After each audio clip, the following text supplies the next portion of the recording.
Hey, what is going on, you guys? It is Mr. No Sleep here from Old School RuneScape, and welcome to a brand new loot video for you all today. Alright, so today I have for you guys loot from 10 hours of Brutal Red Dragons. So the gear for this one is a set of full armadillo as well as a buckler and a Dragon Hunter crossbow. And as it goes for the inventory, there is one quick correction. Instead of a Prayer Sip 1, you have to make sure to bring a Prayer Sip 4. And other than that, the rest of the inventory is good. You just need one sip of extended anti-fire, one sip of any type of range potion, and a teleport out, which for me was the construction cape. Now, I made the mistake of using rigor in my first inventory, and of course with only one prayer sip you're going to run out of prayer very quickly, but since my last brutal dragon video, I guess I was just used to using rigor in that one. But for here, you don't have to use it at all. It'll definitely cut down on the cost of supplies with using more prayer potions, and you're still going to be hitting pretty accurate if you have a range setup that is similar to this, or you have a Dragon Hunter crossbow. So no rigor needed, just a full prayer pot, and always be praying preserve if you're using a normal range pot. Otherwise, you just need protect from magic, and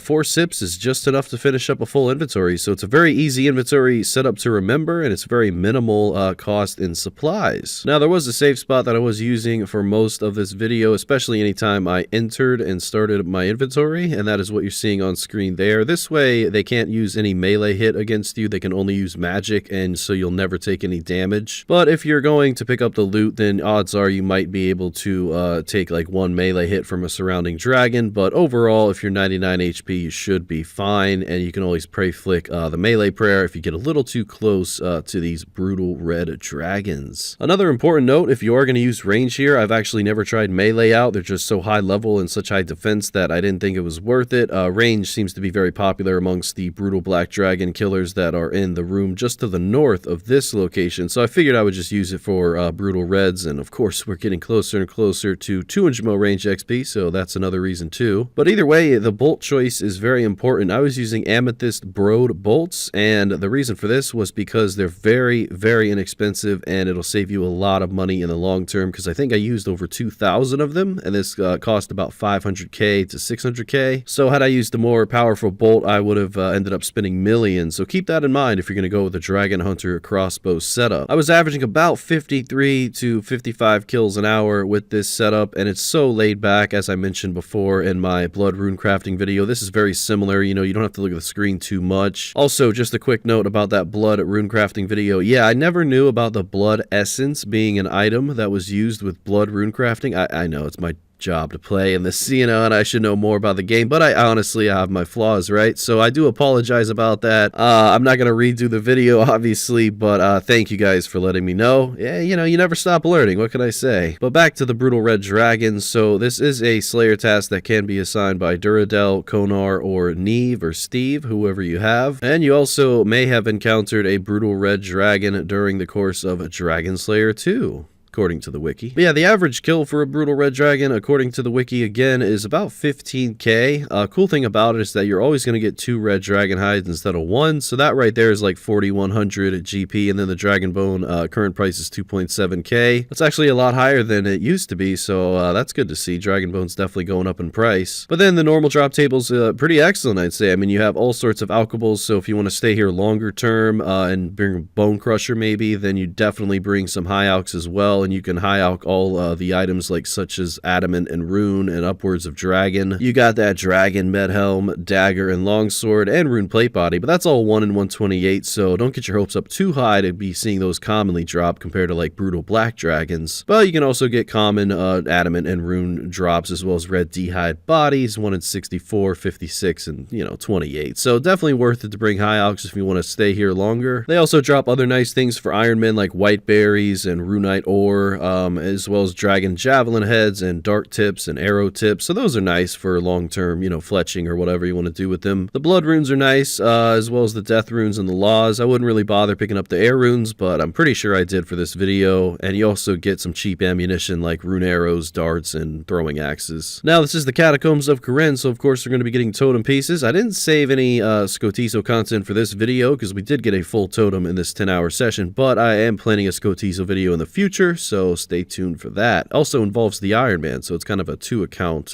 video. I did receive a couple hard clues, which is 1 in 128, as well as 1 elite, which is 1 in 500, so that kind of matches up with the amount of kills per elites received, and I did save those caskets towards the end, so we'll definitely be opening those up. And one strange thing that is coming up later on in the video is that I did run into a lucky impling, and I caught it, and I received like 7k coins, so yeah, I haven't seen a lucky impling in years. So unfortunately, there's not really an expensive rare from these brutal reds. There's just the Draconic Visage, which is 1 in 10,000, so I mean, at 3.6 mil would be a nice bonus, but yeah, you can't get like a Dragon Full Helm or anything crazy like that from the brutal red dragon. It is nice to AFK these though. It's decent range XP, and you know, you don't really need a whole lot of expensive gear or a nice bow to do this. There is a lot of alternatives with gear setups and how much money you have, and it's definitely never as crowded as brutal black dragons are, so you'll always be the only one here. You know, maybe that's not a good thing when you think about it, but it's still decent money. You know, it can get you a bond in less than a day, well, maybe a little bit more than a day. If you play like 10, 12, 13 hours, then you know, you'll definitely be able to reach a bond amount, and you'll have the accessibility to literally play on any account on the side and do whatever you want. I was doing a little bit of questing and a lot of skilling on my Iron Man while I was doing this video, so it's always nice to kind of have something in the background that's earning you GP over time and requires minimal effort. But yeah, today is Saturday. Hope you're all having a good weekend. Thank you guys for your support lately. We have tomorrow night, Sunday, we're going to be releasing 3,000 Ancient Zygamites on the Iron Man account found in Fossil Island. And then on Monday, to start your guys' week right, we have loot from 10 hours of the buffed Venenatis, so stay tuned for that. A lot of awesome videos to come for the rest of this month. And yeah, I gotta say, the Brutal Green Dragon video that I did a few months back did pretty well. You guys seem to enjoy those, and you know, Brutal Green Dragons are just never ever talked about. At least with Brutal Red, you're more commonly to get them assigned in a Slayer task since they are in the Catacombs of Corinne compared to the Brutal Greens. But yeah, that area underneath the waterfall also includes the Mithril Dragons, which I have done multiple videos on, but I really want to do it again because it's one of my favorite things to do in the game, so I might do a Mithril Dragon video soon. It's been quite a while. I don't really mind redoing videos that I've done in the past, as most of you probably have learned by now, as long as it has something good in it, you know, as long as you can kind of see some type of progress and some type of money being made, then I always think it's worth revisiting. You know, prices are always changing, so that's always good too. But as we wrap it up here, we do have the release of Bounty Hunter coming soon, and you guys can definitely expect a day one upload from me. As soon as that update goes live, I'll be playing for 10 hours, involving myself in all sorts of different fights, I'm sure, and you guys will see the video that night, so stay tuned. It's going to be an incredible month. And with that being said, we are getting close to the price check here, so it's been quite the grind. I really enjoyed this one. Brutal Reds don't get enough credit, but everything's different. You know, Black D-Hides are worth a lot of money, and Brutal Blacks just in general have a much better drop table, and it's kind of a similar kill speed, although Brutal Reds are slightly quicker to kill and a little bit easier. So it's all, you know, just based on preference of what dragon you want to kill for some nice AFK money. And once again, I did not try out melee here, so maybe a Dragon Hunter Lance if you're on Slayer task would be excellent, but I'm not too sure. I'm sure it would save you cost on supplies, considering I did use quite a lot of bolts during this one. But overall, I probably wouldn't be using melee here unless you're assigned the Slayer task. So yeah, with all that being said, it is time to get into the price check. We overall killed a decent amount. I was averaging about 53 to 55 kills an hour when I started this, and for the most part that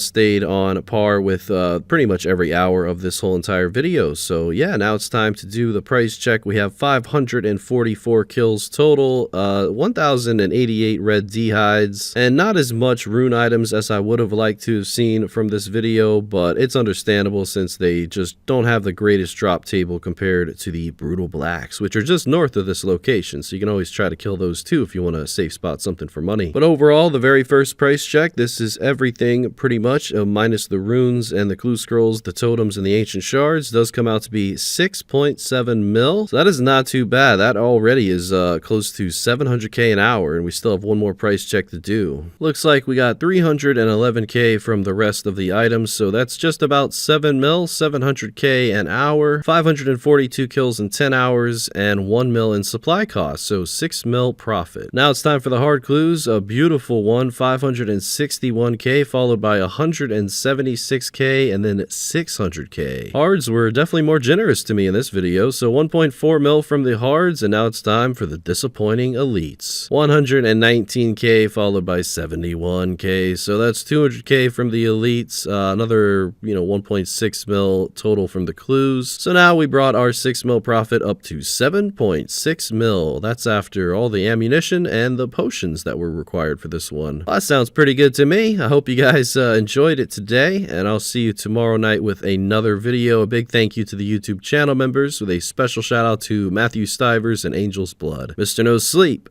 out.